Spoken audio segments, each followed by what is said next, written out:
Bayangkan, kamu sedang tidur di tengah malam, lalu dalam hitungan detik, suara sirena meraung, langit Kiev berubah merah, dan 400 lebih drone bersama puluhan rudal mulai menghujani kota. Ini bukan film, ini nyata dan baru saja terjadi.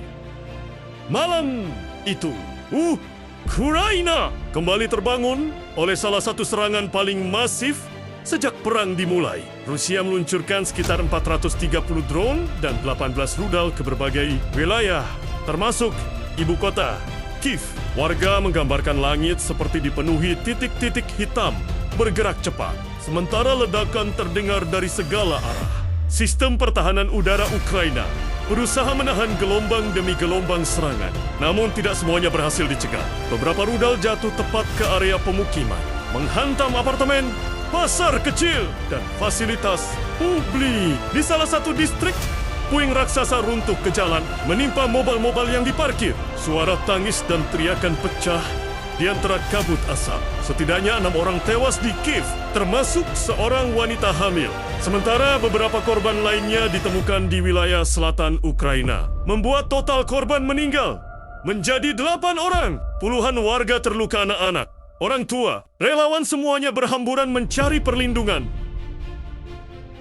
Namun serangan ini bukan hanya menyasar permukiman. Rusia juga menargetkan infrastruktur energi, tepat ketika Ukraina bersiap menghadapi musim dingin. Beberapa fasilitas listrik besar mengalami kerusakan, membuat beberapa wilayah mengalami pemadaman bergilir. Di tengah dinginnya udara malam, ribuan warga terjebak tanpa pemanas, tanpa cahaya, tanpa kepastian kapan listrik akan kembali menyala. Pemerintah Ukraina menyebut ini sebagai strategi mematikan semangat rakyat melalui kegelapan.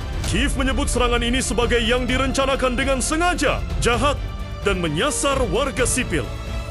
Beberapa jam setelah serangan Rusia, Ukraina tidak tinggal diam. Presiden Volodymyr Zelensky mengumumkan bahwa Ukraina meluncurkan serangan balasan ke wilayah Rusia, termasuk menggunakan rudal jarak jauh buatan lokal. Ukraina mengklaim berhasil menghantam beberapa target militer Rusia, termasuk fasilitas penyimpanan amunisi dan pusat logistik, meski belum semuanya dikonfirmasi secara independen. Pesan yang ingin Ukraina kirim jelas: mereka menyerang kita di malam hari, tapi kita bisa membalas.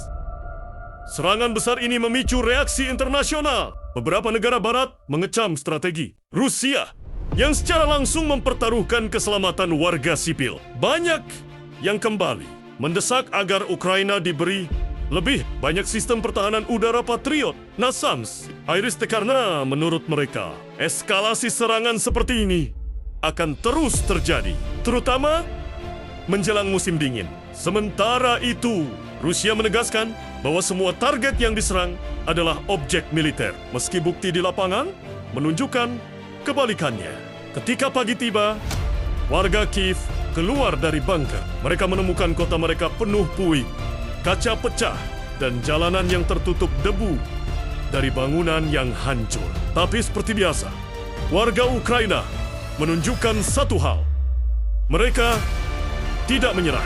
Relawan membersihkan puing, petugas medis bekerja tanpa henti, teknisi berusaha memulihkan listrik, warga saling membantu menjemput ketenangan setelah malam paling gelap. Meski serangan itu mematikan, semangat untuk tetap berdiri tetap menyala di tengah kehancuran.